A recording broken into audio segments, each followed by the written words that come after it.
Sequence initiated. T-minus 15 seconds and counting. T-minus 10, 9, 8, 7, 6, 5, 4, 3, 2, 1. Turbopump at light speed. Liftoff. Liftoff of the Soyuz TMA-05M carrying Sunita Williams, Yuri Malenchenko, and Aki Hoshide on a 2-day journey to the International Space Station. All of their launcher parameters are nominal.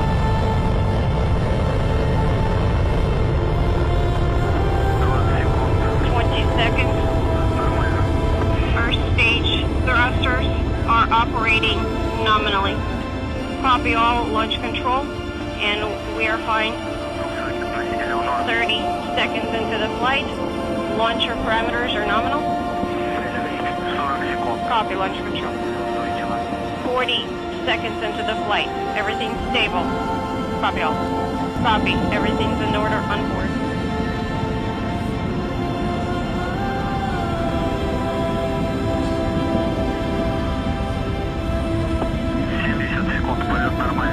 Seconds into the flight, everything's nominal. Copy. For stages 1 and 2 are operating nominally. Copy.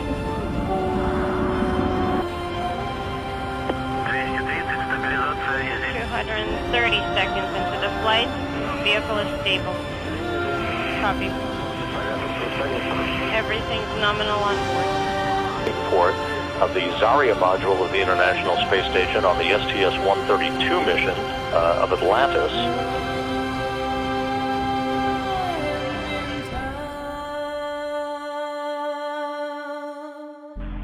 You can see the Core's automated rendezvous system, the crosshairs in this engineering view, just about perfectly aligned with the docking target on the Rosviet module. Rate is normal, standing by for contact, capture confirmed. Docking confirmed. Docking confirmed at 11:51 p.m. Central Time, 12:51 a.m. Eastern Time over northeast Kazakhstan.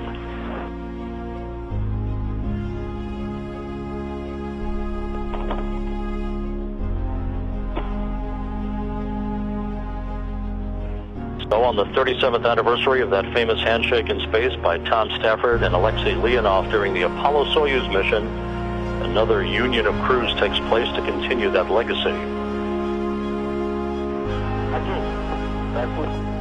How do you read me? Okay, let me know when to switch to another camera. Yeah, copy. And there is the hatch opening. Okay, yes, that was the... Aki Hoshide returning to the International Space Station, first to float in and be greeted by the residents of the complex. Sunita Williams next. Something is pausing. Okay. I did not copy you. Williams spent almost 200 days on board the International Space Station in 2006 and 2007, and there is the veteran Russian cosmonaut Yuri Malenchenko floating into the Rosviet module, being greeted by Revan, Akaba, and Padalka, all 6 crew members now together on board the International Space Station. The official opening of the hatches coming at 11:23 a.m. Moscow time, 2:23 a.m. Central Time On Tuesday morning, July 17th, on the 37th anniversary of the docking of Apollo and Soyuz in that historic mission more than 3 decades ago. Hello, I'm Sunny Williams. I'm up here on the International Space Station. So this is Node 2. This is a really cool module. Of course, most of these modules you'll see they have 4 sides and they're put together. That way we could sort of work on a flat plane, either a wall, a floor, another wall, or the ceiling. But you know, again, all you have to do is turn yourself and your reference changes. The reason I'm bringing that up is because this is where 4 out of 6 of us sleep. And so people always ask about sleeping in space. Do you lie down? Are you in a bed? Not really, because it doesn't matter. You don't really have the sensation of lying down. You just sit in your sleeping bag. So here's one sleep station right here. I'm going in right now. You can follow me if you want. So I'm inside. It's sort of like a little phone booth, but it's pretty comfy. I've got a sleeping bag right here that we sleep in, so we don't have sort of like a little bit of a cover. We don't fly all over the place. But you know, you can sleep in any orientation. I have it feeling like I'm standing up right now, but like you saw, I'm on the floor. But it doesn't matter if I turn over and I sleep upside down. I don't have any sensation in my head that tells me that I'm upside down, so it really doesn't matter. The sleep station is also like a little office. We've got a computer in here. As you can see, we've got a couple little toys. I've got some books. I've got some clothes and other things that make it sort of like home. I'm coming out. And just for reference, that's one sleep station. This one's another. Right here.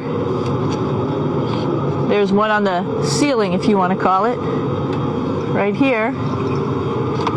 And then there's a 4th on the other wall over here. So all of us sleep in a little bit of a circle. All right, come on back. There's more to show you.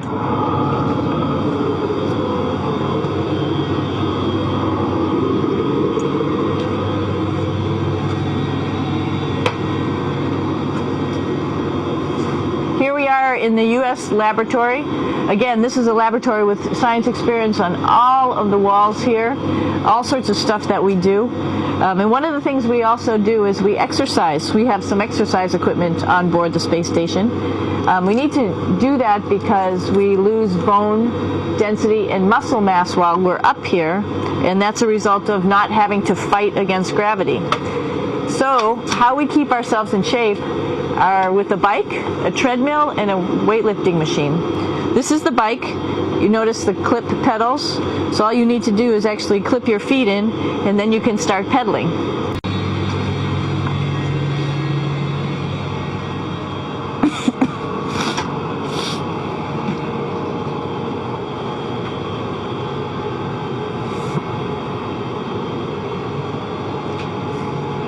Here's a pretty cool place. This is sort of like in your house where everybody meets in the morning. After you wash your face, brush your teeth, you want to find something for breakfast.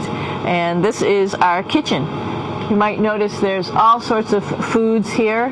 It's like opening the refrigerator. You got all your different stuff that you want to have: drinks, meats, eggs, vegetables, cereals, bread, snacks. And that's a good place. That's where you find all the candy. Side dishes, and then some little power bars just in case. So we have all this type of food. Some of it is dehydrated, and so we have to hydrate it, fill it up with water. Some of it is already made, and then all we have to do is heat it up. So something like this, I'm pulling out barbecued beef brisket. Pretty yummy. Not only is this food made in the U.S., but we also have food here from Japan. We've got Russian food. As you can see, all these red containers are filled with food that's from Russia. And then we get some of our specialty stuff, some things that we like, some of our favorite stuff that your family can send up. In fact, I like fluffernutters, and so I got sent up some fluff so I could make my fluffernutter with peanut butter. So you have a lot of food up here, no problems.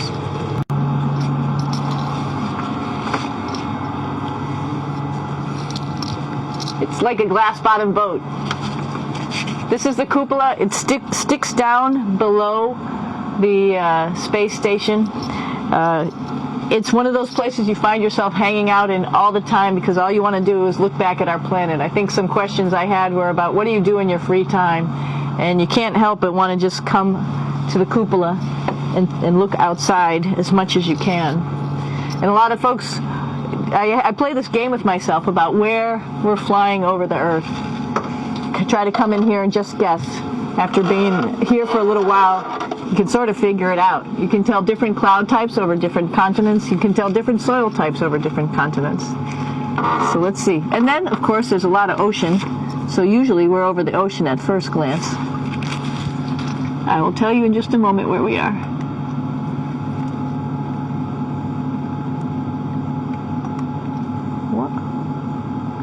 There we go. Oh, right now we are right over Africa. It's a little bit cloudy, as you can tell, but we're right over the continent of Africa. Hey, what's that? I think that's a Soyuz spacecraft. That's the spacecraft that's taken us home to planet Earth today. Oh my gosh. We might have to go take a look at that. That's pretty cool. It's a little bit smaller than the rest of the spacecraft, the space station, so you'll see if we go there, it'll be a little bit more crammed. But we're going, you can look all the way back to the back of the spacecraft, which is where the Russian segment is, and then you could look all the way forward to the front of the spacecraft, where the Japanese laboratory, the European laboratory, and the American laboratory. Hey, one thing I didn't show you, or I talked about but I didn't show you, was the exercise, another piece of exercise device. This is what we call the ARED. And with this, you can lift weights based on vacuum in these cylinders, just like you do at home at a gym. For example, if I wanted to do a squat, I could do it like this. Oops. I should need some weight on this thing. I'm not lifting with anything, so it's too easy. One of the cool things you could do things that you can't do at home. For example, single leg squats with just one leg, because the other leg, you won't fall over. So all sorts of stuff. You can also do bench press. We have a bench that we could add on here, so you can work on your beach muscles. I know that there's some questions about how to use the bathroom and how do you actually live in space like normal, like at home. I mentioned real quickly about getting up in the morning and brushing your teeth and washing your face. Well, how do you do that? Well, here is the bathroom, essentially. You get up in the morning and we have a little kit, and it has all the essential things that you need, like your toothbrush and toothpaste and brush. See how much better the brush makes my hair look? I'm just joking. It still stands up straight. It doesn't matter where you are. It's always going to stand up straight while you're up in space. A lot of people ask about toothbrush and toothpaste. So, luckily enough, toothpaste, you can do it upside right this way, is sticky, and so it sticks to your toothbrush. No problem. Another cool thing is that water sticks to your toothbrush too. If you can see it, I'll have some water come out. The water is pretty neat up in space. It'll stick to your toothbrush, and it will make a big bubble. And that's just by surface tension. And then you can drink it. So a lot of people ask about what do you do with the toothpaste after you brush your teeth.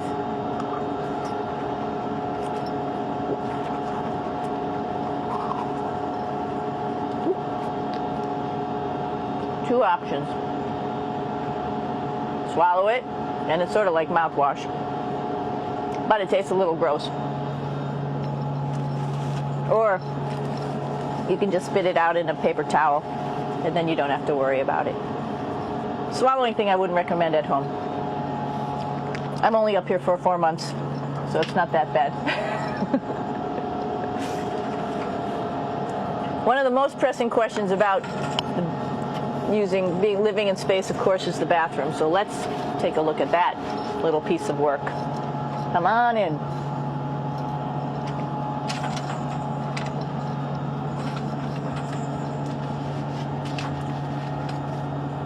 Here we are at the throne. This is awesome. You might see the little, you might have noticed the little moon on the outside. This is our orbital outhouse right here.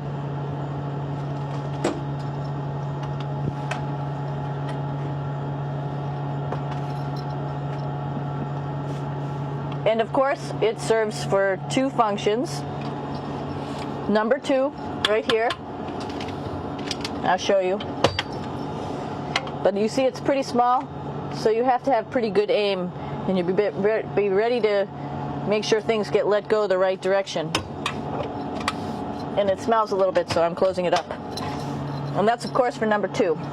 And this guy right here is for number 1. So they're sort of two slightly separate functions, but you can do essentially both by hanging on right here and doing number 1 and number 2. I might add it's color-coded, so you really don't get it mixed up, which is nice. This is yellows for number 1. And also, there's a selection of paper. People always ask about toilet paper. What do you do with toilet paper? What kind of toilet paper do you have? We have gloves, just because sometimes it does get messy. We have some Russian wipes, which are a little bit coarse if you like the coarse type of toilet paper. We have some nice tissues, which are nice and soft if you like soft toilet paper. We have Huggies, just for any cleanup. You know, we were all babies once, and this sort of helps. And then if things get really out of control, we have disinfectant wipes, just to make sure we clean up here. Because, you know, just like the water I showed you, the number 1 stuff can sort of go all over the place if you don't aim correctly. And did I mention both of these have a little bit of suction, so they should keep things going in the right direction. But like I said, sometimes things get a little out of control if you are out of control yourself flying around. So we have lots of protective stuff. And of course, you do have your privacy. There's a little door. From the Rassvet module to the Soyuz spacecraft, now saying farewell. Aki Hoshide, who has spent 4 months on board. There is Sunny Williams.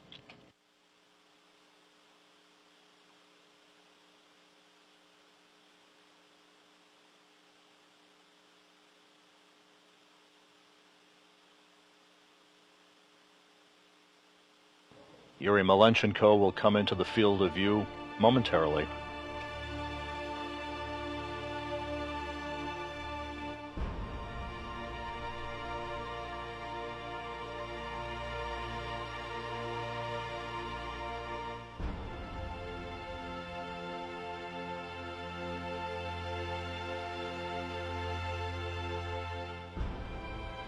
Hugs and handshakes as Malenchenko says goodbye to his Russian colleagues.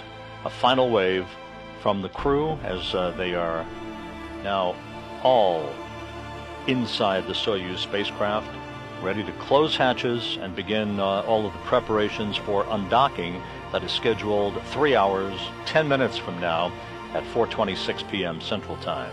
For the undocking command that will be issued by flight controllers at the Russian Mission Control Center in Korolyov, that will initiate the opening of hooks that have held the two spacecraft together, the Soyuz with the International Space Station's Rassvet module. Springs on both sides of the docking interface then will push off against one another at 4:26 p.m. Central Time to induce physical separation that will be followed 3 minutes later by a separation burn of about 15 seconds in duration to begin an opening rate for the Soyuz that ultimately will carry it to a distance of 12 kilometers away from the International Space Station for the deorbit burn that will begin the journey home for Williams, Malenchenko, and Hoshide.